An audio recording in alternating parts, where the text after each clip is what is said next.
epistasis is going to look a lot like our work with dihybrid crosses. But in this case, while we're doing the 16-box Punnett square, we're actually only talking about one trait. The second gene is what we call a controlling gene, and it acts upon the first gene, either turning it on or off. This is finally getting into how real genetics works. Remember that tall is not always dominant over short.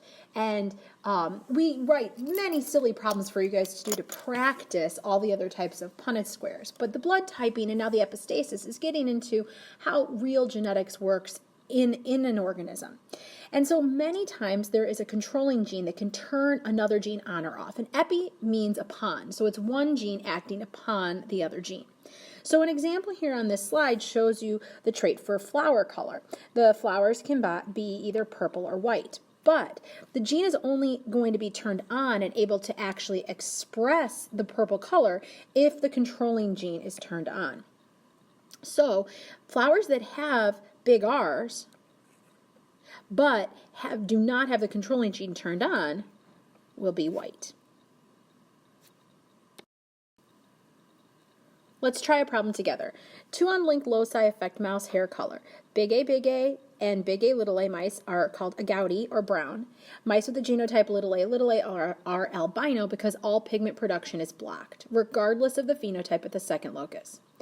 At the second locus, the big B allele is dominant to the little b allele. What would be the result of a cross between two agouti mice of the genotype big A, big B, little b? So let's dissect this and make an answer key. Definitely big B means that the mouse will be agouti. And little b means that the mouse will be black. So essentially, remember, agouti just means brown. So brown is dominant over black. But it looks like that A gene is the controller gene.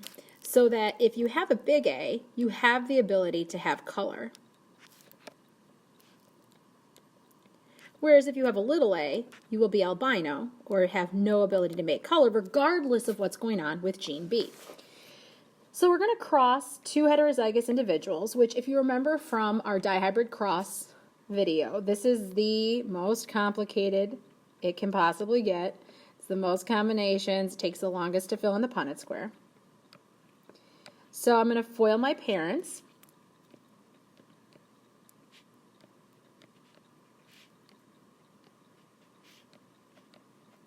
And it's the same combinations down the side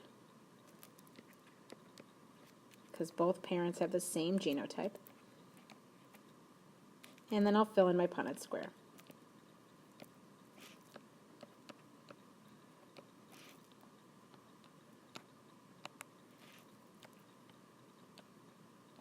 Hopefully your work is a little neater than mine.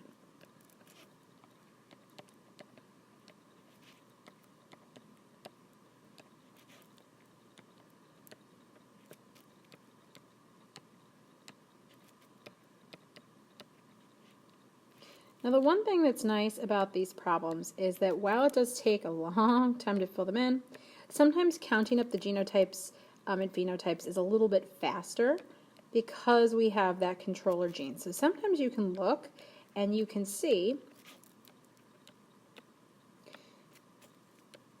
that a good portion of the mice will have their gene turned off and not be able to make any color. So what would be the result of a cross? Well, the first thing I'm going to have to do is count up my genotypes, and then I can count up my phenotypes. Pause the video and do this, and then see if you get the same answer as me. Okay, do you have all the same information as me so far?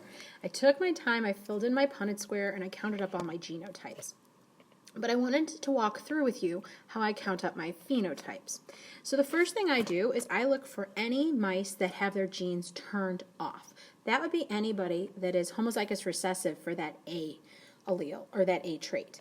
So I look through, let me switch colors, and I see that all of these mice, no matter what is going on with the B gene, are all going to be white. They're all going to have their genes turned off. So that I count up as 4 white mice. Now all the mice that I have left are going to have color. So now I look through, and again, I look at my recessive trait first, and I think, well, anybody that has homozygous recessive will be black. So I find that this mouse and these mice will be homozygous recessive, so they will be black. I don't even have to look at the other trait because I know that the color is turned on, so I have 3 black. That means that everybody that I have left has a big A, color turned on, and a big B, a gouty or brown coat. So these, this mouse, these, this one, count them up, 1, 2, 3, 4, 5, and then those 4, so 9 agouti mice. Here's one more problem. Pause the video, try this one on your own, see if you get the same answer as me. Okay, did you get the same answer that I have on the screen? I made a key showing that red was dominant over brown and that the big B was allowing the expression of color, but the little b was off so that the plant would end up being white. I crossed the 2 parents that it asked me to cross. I first foiled them and then filled in my Punnett square. And then, because it doesn't specifically ask me for the genotypes and phenotypes of the offspring, just what type of plants be produced, I counted up the different colors of wheat plants. The first thing I did was counted up my whites. I looked to see which plants had little b, that would have their genes turned off, and I found 4. Then I knew that everything remaining on the Punnett square was allowed to have color, and I looked through to see what had little r, meaning they would be brown, and I found 6, and then my last 6 boxes would have been red.